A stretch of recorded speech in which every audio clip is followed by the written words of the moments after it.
पण तरी कधीही काँग्रेसने शिवसेना चोरण्याचा प्रयत्न केला नाही, काँग्रेस शिवसेना संपवण्याचा प्रयत्न केला नाही, जे भाजपने केलेलं आहे.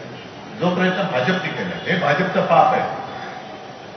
अगदी आणीबाणीच्या काळात सुद्धा तेव्हाचे जे रजनी पटेल होते त्यांनी शिफारस केली होती शिवसेना.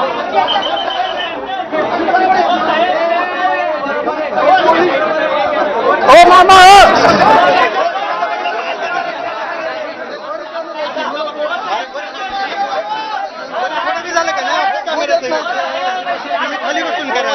खाली बसून करा नेते.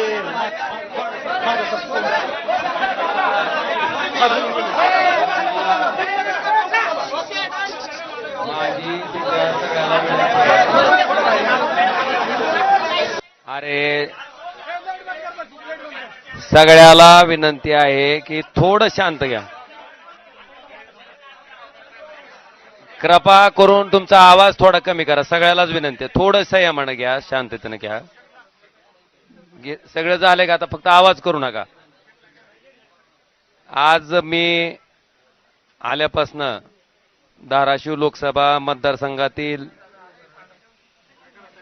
माझ्या जीवाभावाच्या सगळ्या लोकांना विनंती केली होती की आज आपण ह्या ठिकाणी उपस्थित राहावं. माझ्या आव्हानाला प्रतिसाद देत माझ्या लोकसभा कार्यक्षेत्रातील सगळी जीवाभावाची माणसं आज या ठिकाणी उपस्थित होती. जवळपास 4:15 पासनं आता 8 वाजत आलेत. सगळ्यांशी चर्चा आम्ही त्या ठिकाणी केली,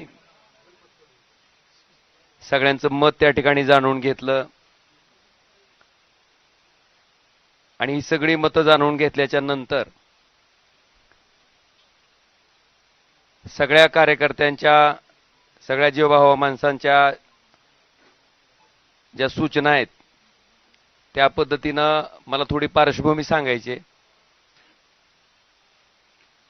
की नुकत्याच झालेल्या स्थानिक स्वराज्य संस्थेच्या निवडणुकीमध्ये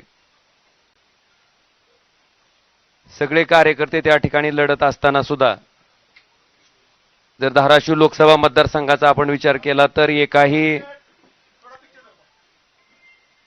पंचायत समितीमध्ये, नगरपालिकेमध्ये त्या ठिकाणी आम्हाला यश मिळू शकलं नाही. अनेक सामान्य कार्यकर्ते, अतिशय चांगल्या पद्धतीनं काम करणारे कार्यकर्ते सुद्धा ह्या निवडणुकीत अतिशय वाईट पद्धतीने त्या ठिकाणी पराभूत झाले. मी असेन, आमचे सगळे सहकारी असतील, आम्ही 24 तास मधला 24 तास वेळ सामान्य माणसासाठी, सामान्य लोकांसाठी, त्याच्या समस्येसाठी द्यायचं काम आम्ही प्रामाणिकपणे केलंय. आणि ह्याचे साक्षीदार सगळे सर्वसामान्य माणसं आहेत. आपल्या सगळ्याच्या माहितीसाठी आमचा कार्यकर्ता, आम्ही कधी कामात कमी पडलोच नाहीत. लोकांच्या समस्या सोडवण्यातही आम्ही कधी कमी पडलो नाहीत. पण दुर्दैवानं सत्तेमुळं त्या ठिकाणी आम्हाला या पराभवाला सामोरं जावं लागलं. मला आपल्याला अतिशय प्रामाणिकपणे सांगायचं की सामान्य माणसाच्या कामासाठी खरं तर इथं आम्ही लोकप्रतिनिधी म्हणून बसलेलो आहेत. सामान्य माणसाच्या अक्षरशः ट्रान्सफॉर्मरला सुद्धा त्या ठिकाणी अडचणी येत होत्या. आज सगळ्यांच्या माध्यमातून त्या ठिकाणी आम्ही निर्णय घेतलाय की शिवसेना पक्षात त्या ठिकाणी आम्ही जाणार आहेत.